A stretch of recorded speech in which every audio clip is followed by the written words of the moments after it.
Psalm 119 verse 105. Your word is a lamp for my feet, a light on my path. Joshua 1 verse 8.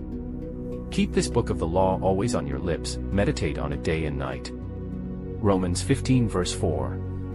For everything that was written in the past was written to teach us, so that through the scriptures we might have hope. Psalm 1 verses 2-3. Whose delight is in the law of the Lord, that person is like a tree planted by streams of water. Isaiah 26 verse 3. You will keep in perfect peace those whose minds are steadfast, because they trust in you. 2 Timothy 3 verses 16-17. All scripture is God-breathed and is useful for teaching, rebuking, correcting and training in righteousness. Matthew 4 verse 4. Men shall not live on bread alone, but on every word that comes from the mouth of God. Colossians 3 verse 16. Let the message of Christ dwell among you richly as you teach and admonish one another.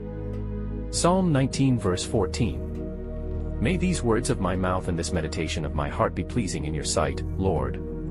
Hebrews 4 verse 12. For the word of God is alive and active, it judges the thoughts and attitudes of the heart.